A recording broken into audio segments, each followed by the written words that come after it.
kallon mu da sauraron mu barkanmu da warhaka. Barkanmu da sake saduwa da ku a daidai wannan lokaci da muka saba kawo muku shirin nan mai matuƙar ilimantarwa na majalisar matasa. Shirin majalisar matasa shiri ne da yake duba cikin al'amuran da suka shafi matasa, ci gabansu da kuma matsalolinsu da kuma hanyar da za a bi domin a samu waraka.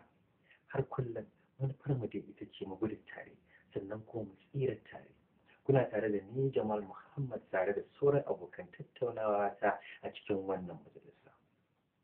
Jama'a masu kallon mu kafin wannan shiri ya daura ku da ci.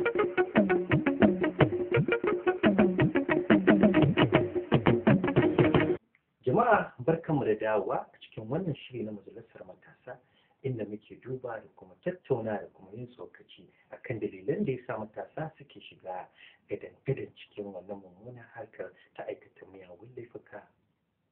A yau ina tare kamar kullum da sauran 'yan majalisa waɗanda suka haɗa da Malam Nasir Sali da kuma Gambo tare da ni Jamal Muhammad a cikin wannan shiri na majalisar matasa. 'Yan majalisa barkanmu da zuwa. Ya hanya, ya gari, ya rudin gari, ya gararin gari lafiya. Gari na nan yana ci gaba da ai garin nan ko yana cikin gari. Ba Allah ne kana wani kyalle-kyalle ne yau. Yau kafarsa aka yi masa. Kafarsa a Ganda. ganda a cikin ganda kuma Ganda ce. kuma zai fita ita takalmin shu? A'a. A to ita ce ya ganda ba da shi ake kaji fa gwamnatin tarayya tana neman wata hanyar cin ganda. Wannan ko fato ne. yana da wata magana da nake so zan yi. Wancan shiri da ya wuce mai da gabata yi magana akan wato samari wanda mafi yawanci laifukan shigar su laifuka ya alaƙan ya kan Gaskiya akasari kai dai ka ja mara kunne. Amma da na so mu wani magana. To amma mallan na ga ya ba da muhimmanci akan wannan magana. ta wai Ta manyan laifukan nan. a to ai Sai da muka so yake magana na a motar cewa yau fa an je a ɗora ina ce masa akwai kuma to ai shi ya kamata a ɗora ai ba a gama ba akwai wasu ba a taɓa su gaskiya to gaskiya ko ba haka ba to jamu mu je yawwa to mun tuntuɓi iyaye an yi magana akan laifuka na iyaye da suke ba da ce ta bayan bayan wurin yiwa yara tarbiyya da sauransu duk mun ga abin da faru to amma tun da na tafi gida sai tana ce au mun fa wata mantuwa akwai wasu wanda suka fi wa'annan malifi wasu matasan ba tunda su wa'ancin an samu malifin iyayensu ne su laifin suka ɗanne a ciki akwai wanda su kuma iyayen kullum kokari suke su gyara su ɗin kuma amma suke cusa kansu cikin irin wannan munanan ana ganin wannan ba zai rasa to professor ya kake na gani gane. ina ganin ba zai rasa nasaba ka gani yayin da kaga iyaye suna kokarin su cire yaro daga harkar da bata dace ba ko kuma yin abin da bai dace ba kuma shi yana kokarin ya ci gaba da yi to ina gani ba zai rasa nasaba da abokai ba ina ga a wancan shiri da ya gabata mun yi magana akan wato ya rabu abubuwan da suke sa yara su shiga cikin wannan mugayen aikatariya ga mugayen abubuwa haka ko ayyuka a cikin al'umma a cikin mun yi magana akan wato Kasan da muka to sai ta mu wannan zance na ce to ai man kabiru inda za mu je mu sami kamus mu shirya zuwa gurin wancan taro. na ai ta mu a taron ai to nan ma da ne Abin da ya mu ce. kana taron ma more important Kan su malama akwai shi gyara. it's more important wannan taron yawwa saboda haka mun yi magana akan rabuwar aure shi ne kuke su broken home asalin hukumar da su broken homes abubuwa da yi yawa magana akan sakacin da iyaye ma wanda sun da non break har da ma har shi kuma dakta yi magana akan ma ai Sai kuma kawai ya mu. to ya yi magana akan gwamnati gwamnati kanta yau gaba daya amma ba san kai da a'a wani ni a wani izini sai da na tafi muka tashi sai nake wani tunani ake ganin cewa akwai kuma wasu yaran da za a ga su kuma iyayen nasu suna iya kokarin su ta ba su duk wani gudunmuwa da ya kamata su samu su musu cikin su Suna magana tarbiyya. su samu tarbiyya to amma su kuma sukan dinga fanɗarewa suna ta ba bauɗewa sa ji su dinga bauɗewa suna ai malam Kabiru wannan magana da kai wato za a iya cewa an yi tuya ne an manta da albasa saboda farko kamar magana da muka yi a wancan satin mun magana akan gida da suke da haɗe iyaye suna nan da kuma wanda da home da broken to wannan kuma an ka duba shi a tsakiyar iyayen nan uwa da uban suna nan da ɗan misali da kuma suna da kuma support na family tun da kaga yanzu abin da ya faɗa ya magana wato support in terms of kamar discipline ko tarbiyya ko amma kuma akwai matsala ko to abubuwa ne da yawa suka a tarbutu ta irin wannan matsala saboda ni na samu irin wannan experience akwai families ko kuma iyaye da yawa da muka kasana da wannan matsaloli ɗaya daga cikin irin wannan problem ɗin shi yaro da kake gani yana buƙatar wato abinda wato yake cewa affection ka nuna mai kauna kuma jawo shi jiki wannan ka san me yake ciki wannan yana amfani ne da irin tunaninsa psychologically kamar da kake cewa psychology wato ka san dai kalmar ta psychology idan mutum na abu ko kuma yana son abu idan ka tsaya ka saurara ka fahimce shi to sai ka bi da shi ta yadda yake son abu to shi ne psychology ka tsaya ka karanci a halin mutum yake to wannan bangare nazarci to wannan bangare yana da matuƙar muhimmanci da yake bayarwa kuma rawar da ke takawa a gurin tarbiyya ta yaro gaskiya ne iyaye muna wani mistake to wani lokacin ni bana ganin laifin maza saboda namiji zai fita ya nema wanne zai ji da shi neman abincin zai yi ko ka zuwa ta yara a gaba tarbiyyace su ka fahimta a sani kuma ka zo wajen nan to ni fa zan ma gardama to ne ya tunani na kasan an ce ta ranji ne ran zani kai da kasan zaka je kai aure ya kamata ka san cewa auren da zaka yi fa dama fa kana da sa ran zaka haifi yaro ko yara to tun kan kai aure ka tsara rayuwarka gaskiya in ka san irin sana'arka ko irin aikin da kake yi lokaci zuwa lokaci da yadda kai fa daga ran da aka ce yau an ɗauki wancan an baka kai a matsayin mijinta ka gani ka zama kuma yanzu kai ma kai kake tarbiyyar mana kai kake tarbiyyantar da ita tarbiyyar ta kuma yanzu nauyi ka san shi nauyi ba shi da ka gani yau tarbiyyar ta to yanzu dai tarbiyyar amarya a kanka take to sannan kuma na bayan baka da wata hujja kawai yaro kai kawai ya fito yau ya je fanɗare wai a ce ainihin neman abinci na nake ka san musu abin shiga ne to kwa da yawa a cikin abin da ke faruwa ke ni abin da ke mamaki sannan kana ji da yanzu ka ɗauko magana cewa idan har akwai abin da kake tunani irin da yara za ka ga ana raba su da kiwon akuya ne suna killata haihu ana sa su daidai su kuma sai su ki yau ana ta tsohon yayi har yanzu kana ai tana ka miki tasirin da ya za to kana ji ko ka ɗauko magana cewa hakan ne to irin akwai abubuwa da dama da suke haifar da wannan ya gani wanda idan kai duba akwai kuma magana cewa shi yaro tun farko watakila iyayen nan ma ba su ma fahimci yaran sai yake ba kai magana psychology da zuba nazartar tunani irin na yaro to ba su da wannan abu sai har kullum yayin da sai yaro bai daidai tunanin su yadda za a dawo da shi kuma ka gani hanyoyin dawo da shi din kuma yawa ka san daban ne akwai yaron da shi abin da yake bukata idan yi laifi so ake ka samu bulala ka zane mai jiki a lokacin da kuma nazarta irin halin shi yawa nazarta halin da wani yaro in sha Allah har ya girma da kai shekaru irin naka a duniya wannan bulala nan da kamar zai tunani mu duk lokacin da zai wani abu zai tuna cewa kai abu kaza ba shi da kyau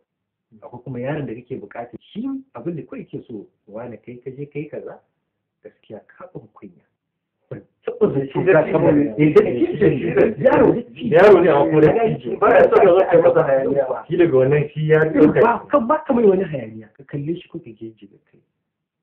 kayya wani ya kai kaza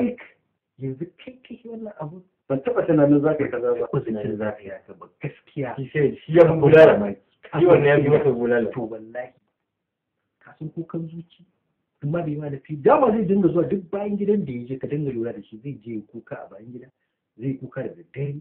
zai dinga regret zai dinga nadamar abin da ya yi ka gane sannan kuma kullum in ya ganka kunya shi za ta kama gaskiya ne to ba zai taɓa ƙoƙarin ya kusa irin wannan abin da ya taɓa yi ba ka gane to idan ka ɗauki irin waɗannan misalan suna da yawa akwai yaran da su a TV suke ganin wani abu su koya ka gane irin su dama kuma rayuwarsu gaba ita ta allaka ne a TV akwai stages na yara akwai wato za ka kamar lace akwai 8 haka rayuwa ta shi yaro at 8 years old yana shekara 8 akwai irin behavior ko kuma halayen halayyarsa in ya bar shekara 8 ta shekara 16 akwai halayyar da canza in ya bar 16 ta fi shekara 22 a da 4 no 20 da nawa kenan 8 nan 4 na 24 to in ya bar wannan station hakan ya tafi 32 ka gane to mai wani abin a stage din nan da ke da muhimmanci ga wurin iyaye shine 8 ɗin farko 8 ɗin na biyu to some extent 8 na ƙarshe kai na uku wato 24 kenan a 8 na farko za ka ga cewa akwai irin yadda za ka yi wa yaro ta ɓangaren tarbiyya kenan sannan kuma ta ɓangaren halaye misali za ka samu yaro yana da kiriniya a wannan 8 na farkon za ka same shi yanzu da zai taɓa ka cewa na bari kana cewa barin nan kana kawai ɗinka zai koma ka gane to wannan 8 na farko kenan 8 kuma na biyu shi kuma a lokacin shine za ka iya relating da yaro kai da shi ka zo na kai da shi ka ce masa wani kamar da ka ce da wani yaya haka kuma da kake so haka so dai ku sani dai tsakanin ku kan wa kafin da kake gani wani gani yake kai yanzu kai za ka iya nuna mata abin nan ka gane ka ga ta kaza din nan ba daidai bane kai ina ganin ka sani kai za ka nuna mata to wannan 8 din kenan na biyu shi ne 8 na biyu 8 na uku ka tsallaka na uku ne 8 na uku na ɗan ƙarin misali akwai wani abu da na zo wani gida na ji daɗin abu yara ne ƙanana na jin babban cikin bai fi 12 years ba mai zai tafi 9 ɗaya ba tafi iya 7 ba haka to amma sai aka sa shi irin ita macen don 12 ɗin yaya take cin ba da cin shi ma wancan yaya yake cin wata already an riga an ba su kambin girma of course ya san leadership kaga abin da kake daga nan gun ya samu leadership zai rike a ni fa yayin ne ku ya ba a matsayin yaya ya san an ce yaya an san me aikin ya yau horin ruwa wannan sai dan ka yaya ya fa shi kawai kalba na cewa yau yaya wannan form na leadership da za a dora mar zai filin cewa I am not a responsible responsibility kenan ya san cewa shi ya san yawon kai especially na mace to ka zan tattaba 8 na uku to a 8 na uku ne za ka iya ma danka masa wasu abubuwa na gida misali ka ce masu to idan mai inji ya kare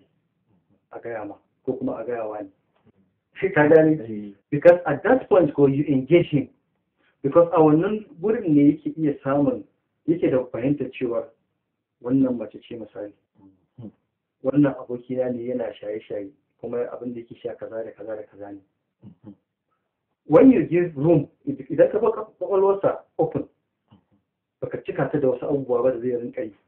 to ka ba da damar ya rinka kallon wasu abubuwa da wasu ke za ka duba akwai in ka kula ga akwai yaran da especially malamai ne ce gane wannan akwai yaran da idan ka zo a aji kana musu abu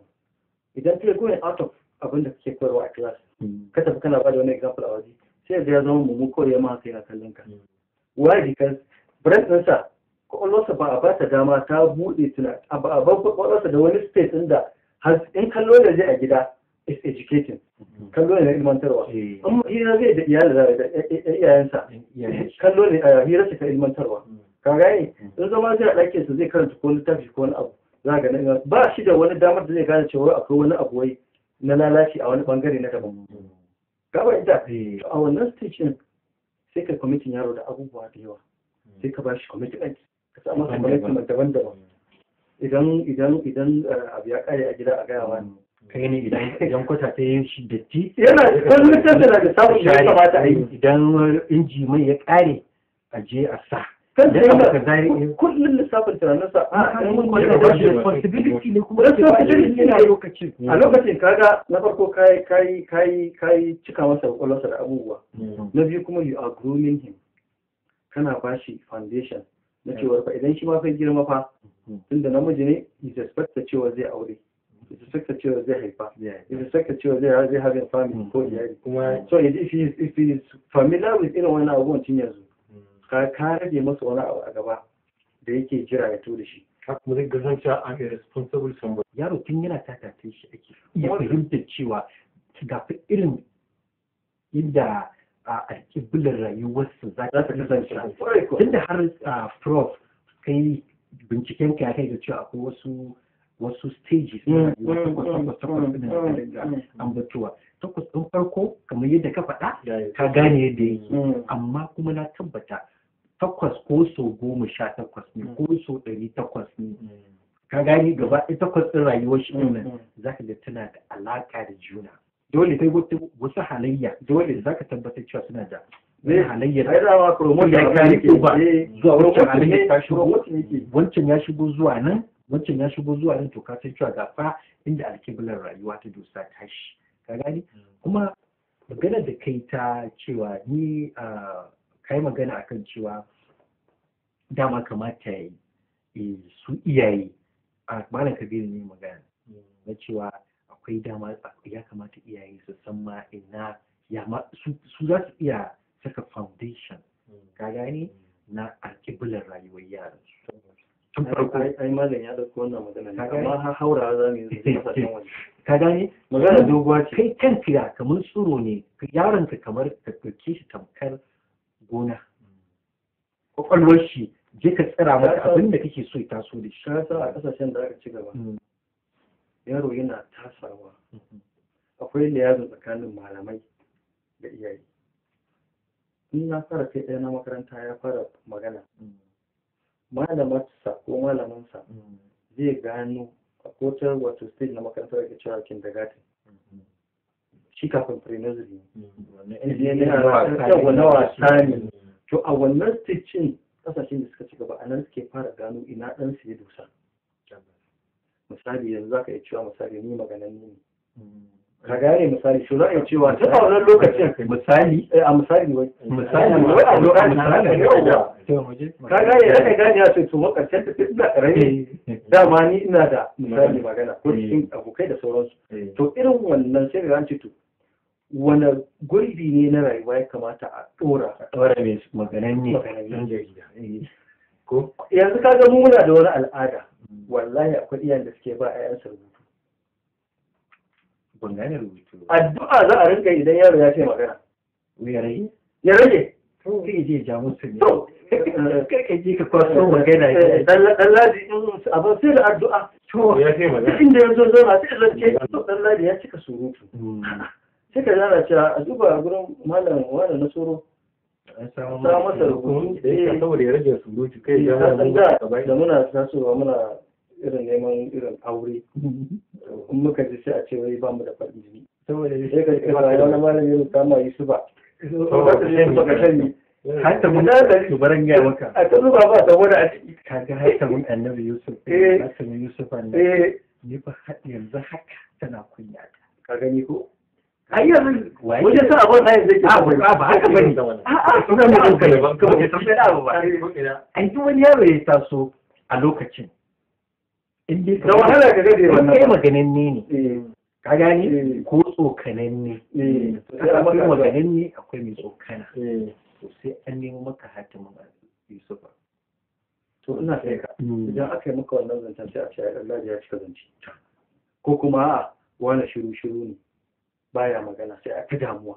wani bai magana ka gane a'a wani ya ce ɗauko wancan jujin ya haɗa ya zama da shi mara abu kaga kenan zan give typical example of this three da na gaya maka na farko aka ce ka cika magana akwai profession a rayuwa wanda za ka iya bada gudun mawaka ta hanyar magana kamar aikin jarida ko ka zama lauya professions ne wanda ana buƙatar ka rinka yin magana continuously a koda yaushe ko ka zama malami na makaranta ko islamiyya ko boko duk zaka iya in kuma shiru kuma da wa'azi ko ba da wa'azi in kuma shiru kake yi ko in shiru kake yi ko an fi samun masu wato marubuta wanda ba su cika magana ba saboda su yawanci abin da suke ɗauka zama yake a kansu nazari suka fi to surutun yana da wato da an kana so ka gane su to ba su abu ma su za su rubuta ma za su cika ma fi za su yi maka rubutu idan mutum za ka ce misali wani zo kai magana da wani na minti 10 zai zo ya magana shi ka a sai 10 minutes ka aji sai ka ci wani da Allah ga fuska guda 6 rubutu ma rubutu Allah sai ya cika sai na neman wata to wannan zai nuna wace wannan shi ya fi ba da ƙwazo gurin rubutu shi mai shiru ke in kuma mutum ne mai haɗa da abin da kaza babban bola to shi kuma wannan is creative kenan wato mutum ne mai creativity mutum ne mai son ya kawo wani abu da wani ya haɗa to sai ka ɗora shi akan layin science kimiyya da fasaha kimiyya da fasaha to a wannan layin shi kuma zai fi ba da gudunmawa kada mu kauce daga kan wannan magana idan dai na fahimce ka gaba ɗaya wayan abubuwan misalan da ka bayar sun nuna cewa magana ɗaya ce iyaye su mai da hankali akan abubuwan da yaransu suke tun farko wataƙila wannan hadaban da suka ɗauka ka gane kamar da ka bada misalan surutu shiru da makarimi yana da alaƙa da abin da za su iya zama nan gaba ke kafin mu dawo na akwai surutu a bakin kaɗan kafin kai magana yawa to bari mu je jama'a masu kallon mu da sauraron mu kuna da jinya da take kasancewa cikin wannan shiri na majalisar matasa kun ji da yadda muke tattauna akan al'amuran da suka shafi matasa musamman ma samun kansu da matasa suka yi a cikin yanayi na aikata miyagun laifuffuka da kuma irin taimako da suke samu daga bangarori da dama na rayuwarsu kafin shan ya ɗaura jama'a masu kallon mu ku dakace mu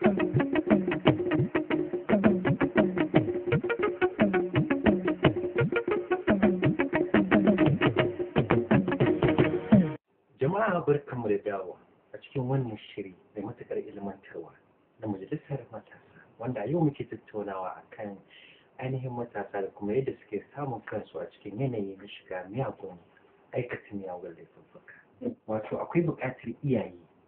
ka gani daga maganar nan da kai akwai buƙatar iyaye su dinga zama ko kuma magabacin yara na san zai iya kasancewa iyaye ne ko gajiya su amari yawa wato su zauna su dinga yarjejeniya tsakanin su da wani kai ga abin da nake so ka je ka yi a rayuwa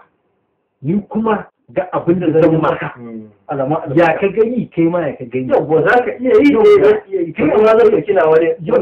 kai a matsayin ka na gaba na wanda kake gaba da shi tabbata ka ajiye alƙawarin ka yau dukkan wani abin da yau ka cika su shi ma kuma tabbas ba fa ga yaro ba kawai wallahi ko mata ce kake da ita ko kani ko wa ko wani dan uwa sai ko aboki in dai za ka yi yarjejeniya da mutum ka tsaya akan magana da kace za ka yi to wallahi sallahi ba za ka ga ba daidai ba gaskiya ne kuma wannan yarjejeniya ya kamata a ce tun mata shiga cikin makarantu malamai su ma suna yawan tsara yarjejeniya a makaranta saboda ka san maganar da muke wannan yan uwan nasa matan kafin a zo wannan station nan kira shi mara wannan na kan kira da ke masa kai ya na ga wacce a zo ya zo wurin tuzanci ka fahimta sai in ce waye ka san shi na sai ce a to ai kana to za ka bincika ka ji ba ne ka fahimta ta girme shi amma saboda shi namiji ne sai nake nuna kai fa namiji ne ba kai ne kana zuwa ba cikin su so you push that responsibility to him in ka push masa responsibility zai rika filin wannan abu shi kansa in zai wani abu a gaban zai ga cewa akai ni ba babba ne ba a cikin su to wallahi abin da zai baka mamaki yaron nan yanzu an samu sauki to haka ke so wannan abin da muka yi da shi in ka gan shi ina da ka makaranta daga zake su takardu irin wai an dage karatun da ake yi kuma na yi magana da mahaifiyar na ce mace yawa ne yau sati ina ga 2 kenan zuwa 3 da magana ta ce min ta yi mamaki ya canza ko da zauna ba ko ya sauka da a ce na gaya masa wannan magana cewa ga matsalar yara a makaranta ga wai saboda ina san har da matan shi wallahi da faɗa zai rikice shi in ka kawo ma ya ma harbe shi da kawai misali yau to ka ga wannan abin da zai ba zai kawo solution to matsala yaron zai kawo kuma kawai sai dai ƙara wargaza al'amari da gani ba daɗi watakila daga ƙarshe ba a zo a yi ba wan ba kai irin wannan ne zaka ji ba ce kana ana buɗe gida zaka ji ana ce baba ya dawo da yau ba su ba baba ya dawo a to da gudu a zo a rungu wa waye a tsaki ake baba ya dawo gida saboda in ya shigo an san dama abin da zai shigo da shi kenan ɓacin rai ne da cikin magani ina da wani wane yanzu ka gani yau wa'annan halayyar da iyaye suke wa yara kana ka gani tana ganin tana da alaƙa ne da cewa yaro kawai ya fito ya ga cewa kai a gida dama ba a so na ba da abin da zai ba zai iya fita kawai waje ya yi abin da zai ka mun yi ka wanda zan ce akan ban ɗan yin shari'a kan wannan wato shi irin wannan wani lokaci baya sa mahawai baya hana yaro ya je aikata mummunan laifi kamar yadda kake magana kan uba ya dinga shigowa gida ya ɗaure ya ta fuska ba su da interest ma shigo wata gida to wani ya daga cikin zaga har kawai mahaifi haka kurin ba abin da aka masa ana son irin wani mahaifi ai boss ne baya yin ko wallahi wannan ko ba sa son mistake ne to the pastor level namiji zai shigo gida biyan cewar wai kai ake kai ne mai gida ka gane mutum zai shigo gida yana kumbura yana ɓaɓɓatar yana shan kunu ai maza ba a san ko ka ga yana saka wa ƴaƴan fuska amma o yana ɓata masa rai ni ban gane ne din wannan abun ba ko ka ga yana saka wa ƴaƴan uwar fuska yara kuma ya ɓata masa rai ta shi ba gaskiya akwai wasu families guda biyu ni da su nake experiment ɗaya irin wannan uban ne an shigo gida boss yana boss an gane wannan motar baba an san shi ne sai shiga wani sai ina gida fago a ɗaɗɗar kafa kan kafa haka ana bibibiyu sai wani ya ce baba ya kaya baba shi ne baba ya tuna wasu wani jiwa yana wani wato har ba an gane kai da lata zo lokacin ko numfashin mota an tashi wasu san tashi akwai wata window tun ake bai uwa kuma ba a gane wajen za a nemi a ga wata wata yau shi lokacin gida shi ne za ce shi ne to wannan kenan sannan akwai da another family na ce ma family biyu ne su kuma ɗaya family first point ɗin mutumin shi is almost 40 years old amma na rantse da Allah idan mutumin ya dawo in dai tana gidan ba ta gidan mijinta ko kuma kan ta aure zan ce kenan ta ta aure wallahi in ya shigo gaba ɗayan su yara za su zo har da ita su rungume shi wanda zai iya ɗagawa ya ɗaga wanda zai riko su haka ya riko su tafi har fadarsa magana zai a section ɗin nan da Allah ya yi wannan mutum rasuwa wallahi ita wannan baba ya su ma sun kai su ma sun kai to wannan shine ka rayuwa mai kyau a cikin iyalinka kuma na yi imani ƴaƴan mutumin na sun kai yara 15 na yi imani wanda suke da wayo bayan yara har yau suna mishi addu'a har yau suna tuna da shi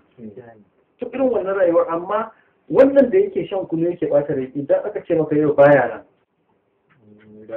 yau ba ba karamin misali ma in ya tafiya ma shi kenan maza ma ka gane za ka ji kowa ya shiga walwala yau sai wani da lafiya sai na to ai ka gane sai ka ga waje ko to ba bai yau rago da ba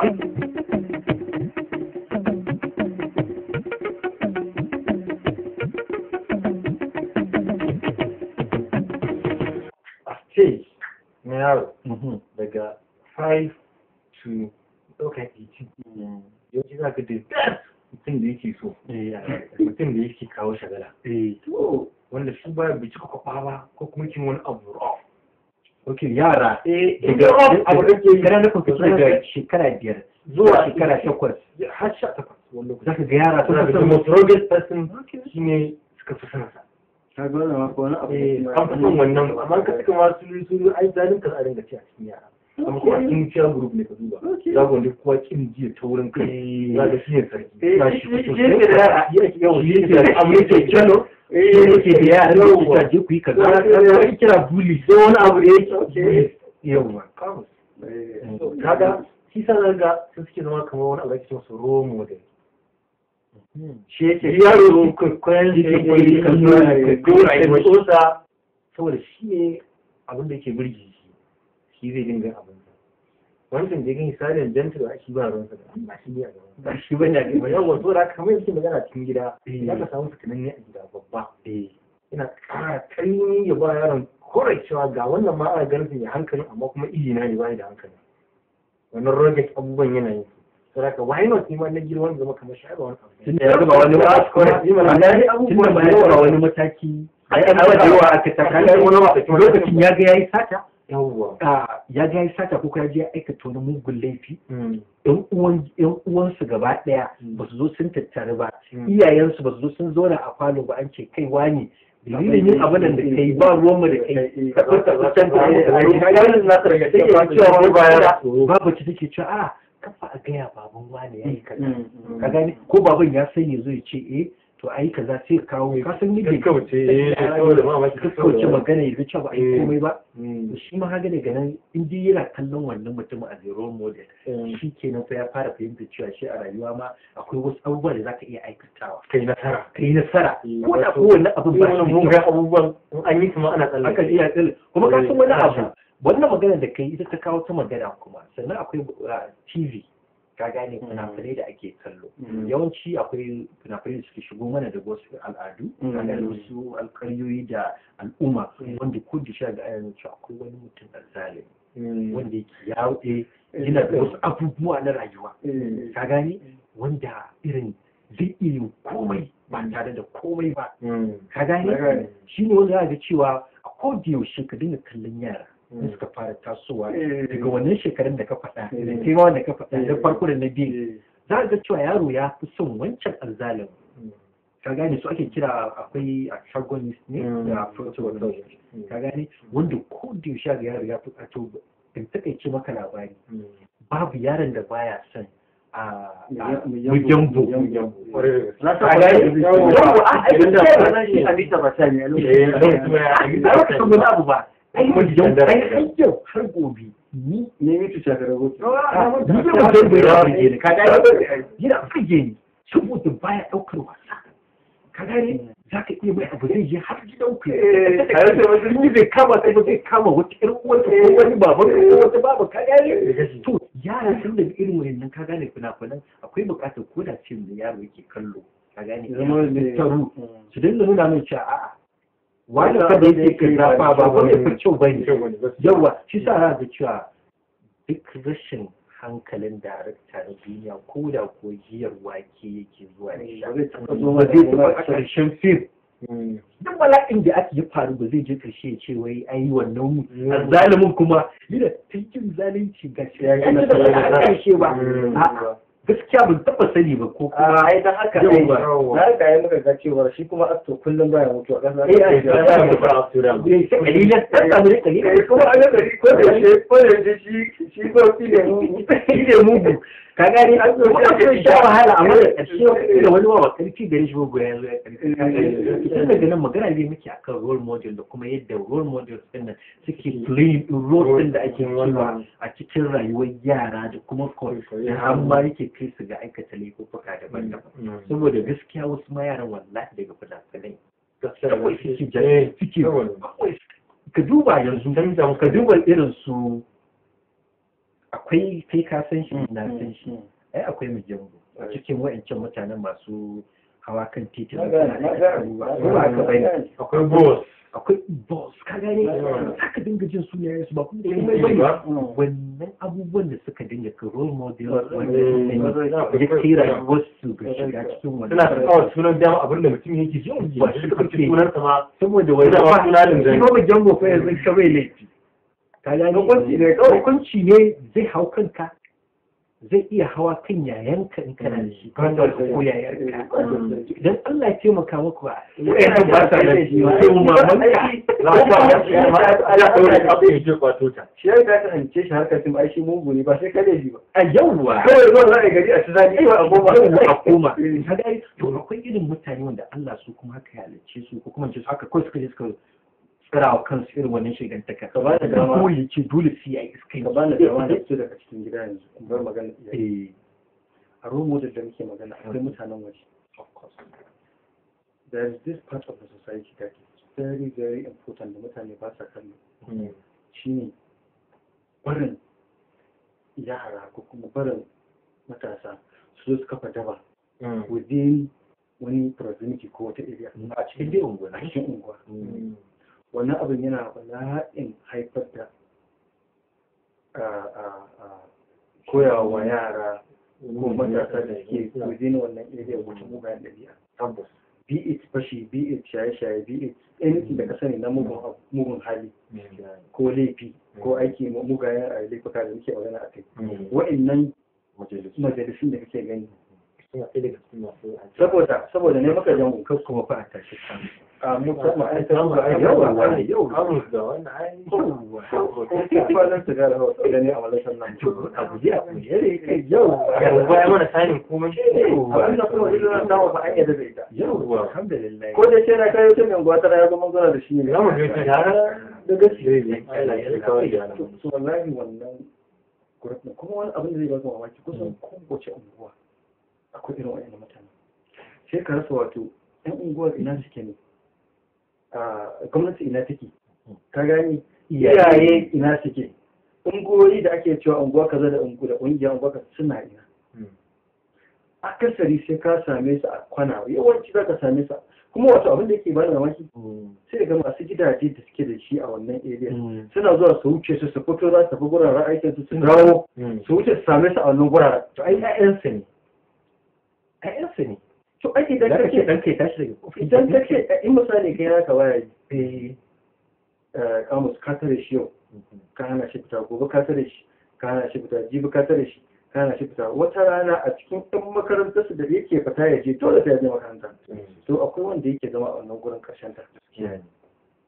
idan ya je makaranta za su haɗu zai ba shi labari in kai tafiya ko ba ka nan ka gane to fa ka ba shi dama ya fa zo yi wannan abu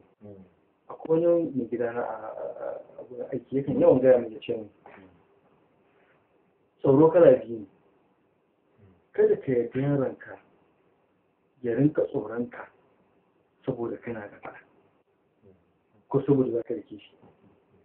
sa masa tsoron abin da yake na rayuwa wanda ba shi da kyau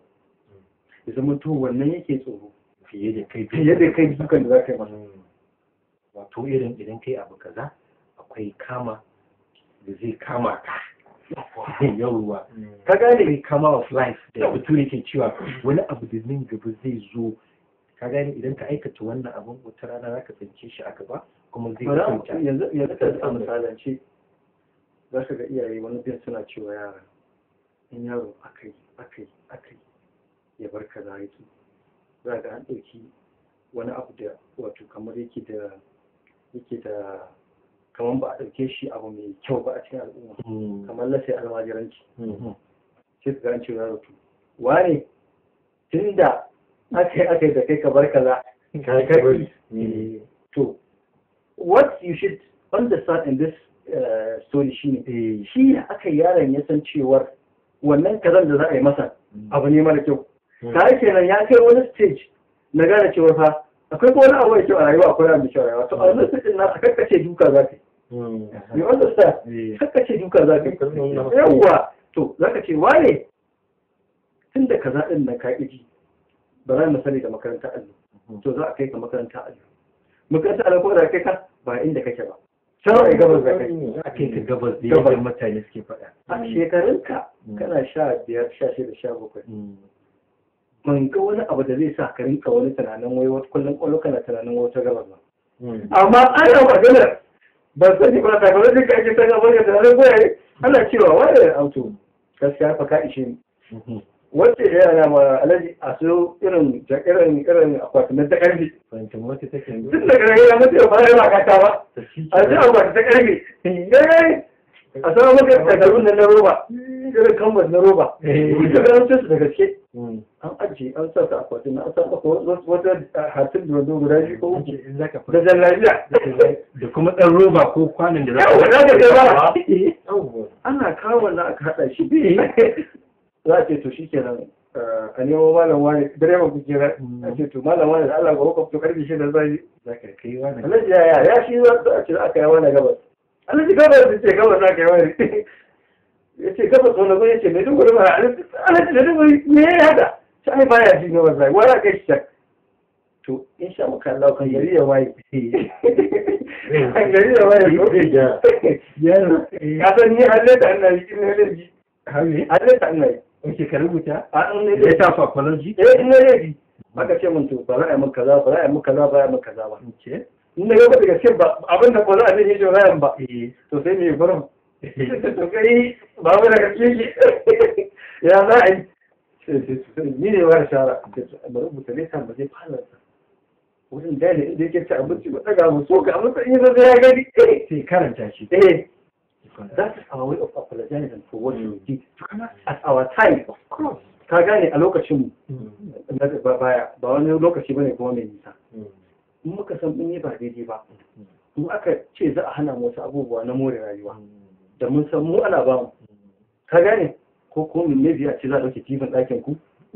ko a ce za a yi muku wani matsala gano ni kenan. ko a ce jin ɗinku shi kenan ku da buga shi kuma an gama to kaga duk waɗannan abubuwa ne da is attached to abin da mu muke so want mu they are not our needs abin da kake so daban abin da kake da bukata daban kaga wannan ma shi ma abu ne da iyaye kawai su fahimta akwai abin da yaro yake so kuma abin da yaro yake da bukata abin da kake da bukata shine ci sha muhalli waye da sauransu abin da yaro yake so shine abin da zuciyarsa ke so a duk stage na yaron ta ga yaro na son game in dai da halinsa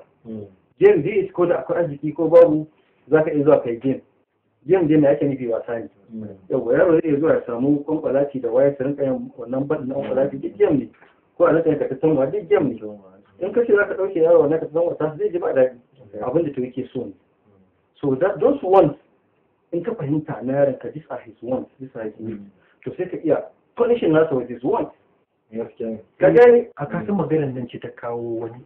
experience da na samu na kai.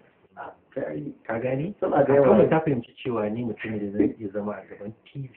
kana son wato ki Kan kalli komai. Akwai wasu wasanni da ake da yamma. Ka gani? Yana su bani and friends. Ka gani? Street finance da so many things like that. To idan ka aika yawwa kana laifi ko da safe kai za ta ce ma ɗalibai ta ga dama wani kai ka zaɓe kuma ka san kayi wallahi punishment ɗinka da yamma ne in za a yi abu da karfe hudu nan zuwa shida a tasu islamiyya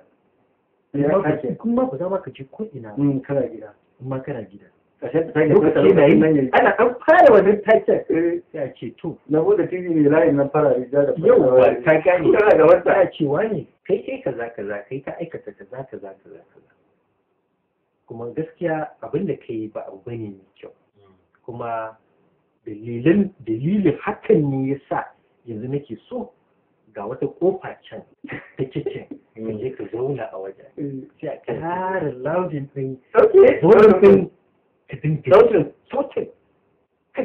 kana bayan kofa a zaune malam kana kallon billahi da zai in kankara ce take zuba saboda sanyi gumin duniya sai ya rufe ka da kai ci da bakin cikin rashin ganin abin nan da kai da kuma jin da damar aikata abin da kai ne kai ta fahimci kai abin da kake so ne ka gani ba buƙatar wuce an zo an dake ka tunda ni saboda lokacin ni kada ke da kana ba duka na sai ka kai na asibiti yawwa ni kada ke da za ka kai na asibiti yawwa to abin da za a ma kenan ka gani sannan dukkan wasu abubuwa ka gani kamar ranar sallah ka gani za a nuna maka cewa to fa ba za a kai ka siya maka kawo ba su ka gani ba za a siya maka kan ba kai ba sila wannan sallah kuma kana jin ɗauka ko ba wataƙila da na kan ma yanzu za hana ka kuma aka maka wani abun so ɗaya to wa'annan abubuwan da su ne wanda har yau za ka ga cewa idan na tuna su cewa idan ne abu kaza kakanmu kaza kuma ba ta tare da ni wannan abin da ka faɗa ya sa na yi wani tunani yanzu anya ba za a samu wani lokaci ba a tattaro duk waɗannan wato koyar da abubuwan a rinka koyar iyaye kuwa Allah ko yana da muhimmanci iyaye su san yadda za su train yaran su a gane shiga harkar miki kawai da ka to ai shine a magana da ka faɗa ɗazu ka gane kuma magana ka kayan yanzu da har a kai ga haka ta garci amma akwai wani al'ada da nake da shi ba addini bane ba faɗar Allah ba ce faɗar ma'aiki ba amma kakanni sai su mai da mutum in aka ba yaro kaka ta rene shi to yaron na a cikin yara 10 sai ka samu 8 lalatattu ne tashi suke a lalace saboda kakannin suna wai jika ne ba to yanzu kaga ta ga kenan kaka ta yi contribution ma society ta produce iska jin kai sai yawa ta fahimta uwa ce amma ta yi ba da gudunmawa gurin samar da ɗan iska cikin wata kila ta tarbiyyantar ta kokarin ta iyaye da shi kuma amma kuma wannan bayan ku ba Allah ka gani to wannan shine wai to kai nama ya jahu amma romo danye ne ko romo ne da nama danye wannan ya faɗa ji rayuwar da abin da kake yana da muhimmanci a sami wani bita ta koyar da iyaye yadda su koyar da yaran su a stages din yaran ma haka har kakannin ma ba za ki are su yaro a shekara kaza zuwa kaza ga abin da halinsa yake is proven, scientifically proven. Irin hanyar ta kimiyya bincike ya tabbatar cewa yaro a shekara kaza yana ga halin da yake iya yi a shekara kaza ga halin da yake iya yi. Wallahi akwai wani malami na in ya zo na yana maka bayanin stages na yara wallahi za ka yi mamaki saboda shi in ka kalle shi to za ka ga shi da damuwa yana da yara wani da damuwa ko gidan wani yake ya ga yana fama da yara sai ya rike da yara na ce malam wallahi ni wannan karatu na kai kamata ka kware maka na kaza mun shi wallahi ba shi da damuwa ta duniya in je akan family har matarsa wallahi in zai gaya maka yadda yake treating wife din shi za ka ga yadda suke zaman lafiya shi duk abin da ka gani zai shi a rayuwa yana amfani akan ilimi sai ya duba ilimi ne ya ce akan wannan abin na rayuwa to sai ya dora abin sa kai yana wato Allah ya bashi wato power of cire son zuciyarsa ya dauko abin da yake daidai to wannan abin is not easy ba kowa ke da ba amma yawancin mu rashin sani yana wahala ne ma wani idan ya samu wanda zai gaya masa ya gane to zai iya kokari ya gida shi irin wannan abin yake ba zai bari son zuciyarsa ya rinjaye shi kan abin da ya kamata ya daidai ba kaga abin da kasashen da suke ci gaba suke kenan saboda duk wani abu da ke gani kisa zaka yana magana social economic abu da wanda aka zan hana social economic waye to wannan social life shi kansa abu ne mai matukar muhimmanci a zamantakewa ta mutane da al'umma da kuma gwamnati ta kare kanta ka fahimta so da haka it is very important a sami irin wannan program ban sani ba ko wata majalisa za ka bude mana ko kuma malam zai bude a unguwarsu shi ma ba wani abu sai shi mu samu irin wannan abu ne wanda yake koma hannun community al'umma na gwamnati kuma ina gani a cikin irin karatu na addini na san wannan boko kuma kowane addini akwai irin wannan karatu so mutum na ga ya kamata iyaye dama kamar yin saudiya da kaga abin yanzu ana samun ku ranar aure to ku na kasa ranar aure na wani shekara za ku je ku yi rajista ku bita wani karatu da ake yi wata 3 ne nake da matan da mazan amaran da angwara da za ku yi makaranta kun zauna part time an kawo manyan malamai sun koya muku gaba ɗaya harka ta aure zamantakewa ku da iyalin ku ƴaƴan da makota shi kansa community role da za ku zama na community ko a matsayin ku na masu gidaje a wani unguwar duk sai an nuna muku wannan ba wani abu ku zaki da ke kun gama amma ku jarabawa sai kan ci in baka ci ba aure amma ka ci kawai nan to wannan ya sa ni ma na tuna da kaga yanzu kai magana Saudiya misali wani za ci su al'adar ta musulunci kenan to kiristoci ma ba ba sa baya suna da wani akwai abokina jiyo da muke ta kasa da shi ba zan kafin jiya aure shi su wata shi da sai ke zuwa church sai ka je ka yi rijista kana zuwa kana koyan zamantakewa ta auratayya yana gaya mu wasu abubuwan da zai iya rikewa ciki shine akwai ya gaya mu akwai wani subject ko topic na tafiya idan mutum zai tafiya ko tafiya ta kama mutum darasi ne kawai wannan akan tafiya idan tafiya ta kama kai ya ta kai tsakaninka da iyali in tafiya ta kama kai ya za ka yi in ka tashi ya za ka yi mata me za ka bar mata wani irin kalmomi ya kamata ka gaya mata saboda raunin ta na mace misali a za ka nemi mata wani su zama tare da ita a inda halin ku tafi tare ya za ku tattara in ka tafi wani lokuta ya kamata ka rinka waiwaya ta kana kiranta kana jin yaya yanayin gida da sauransu kan ne amma ni a gaba na mutanen mutum mai tafiya da mutum za a rubuwa in ka tsaka gidan da gida ne a to ki dinga damu na zaman gidan ba bai tsaye ba to ka gane min kaga wannan kadai ya nuna maka cewa babu soyayya a cikin gidajenmu kamar yadda muka yi ma akwai ta wancan lokaci ai babu ita ai baka san wani ba ai magana soyayya cikin gidaje ina ma magana ne jina wannan na al'umma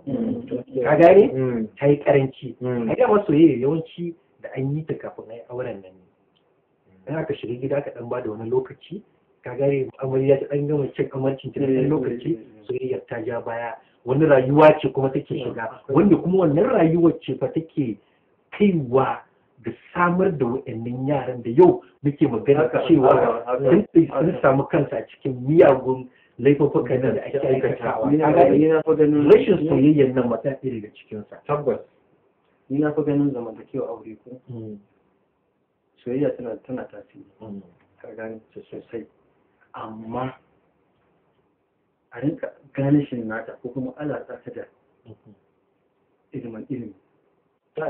Ka gane duk abin da za a yi na zamantakewa a duba a ga menene ya ilimi ya ce a yi shi a ilimance me ya kamata a yi shi misali there are a lot of situations whereby za ka ga ko misali sha'ani na kamar abincin gida ka gane ko kuma zamantakewa na faɗin magana ka faɗin magana kawai da ranka ya ga dama ko sai ma a rai ko ka faɗa ainihin hau wanda yake ko addinin da kake kowane irin addini ne bai yadda ka zo kai mutum magana ka tsatsa ba ka gane to kaga kenan idan mutum ya amfani da ilimi daga cewa kai ko wane ko wacce ta gaya min ba dai ni ko san zuciya ta ga abin da ke so na faɗa amma kuma addini na ga yadda ya tsara min ne tunda ba za ka iya rayuwa babu wani abin da yake wani gwadabe ko fatarki da kake bi a kan kowane iri ne ba zai yi to dole sai ka rika amfani da irin wannan abubuwa na ga alama kan bakin ka ya bushe to jama'a masu kallon mu kuna da jin yadda take kasancewa cikin wannan shiri na majalisar matasa kun ji kuma yadda ainihin matasa suke bayyana abubuwan da suka sani game da samun kai da aka yi a cikin yanayi na aikata mugayen laifuka sai dai kashi an ce wai lokaci wani babban al'amari ne da yake dakatar da komai kashi dai mun ɗauko bayani tiryan amma lokaci ba zai goma mu ci gaba ba saboda haka masu kallon mu ku bi mu domin ku je da za ta kasance a wani mako mai zuwa kuma duka a nan wannan shiri zai kawo ƙarshe a madadin waɗanda su suka taya mu tattauna a wannan hukumar ce yan majalisa wanda suka taya mu tattauna a wannan shiri wanda suka hada da ainihin Nasir Sali da kuma Wasarjin Gambo, Ordinary Gambo, Ordinary Professor, kuma Ordinary Professor, da kuma ni Jamal Muhammad muke cewa ku kasance da mu a mako mai zuwa a daidai wannan lokaci sannan a wannan tasha. Masu kallon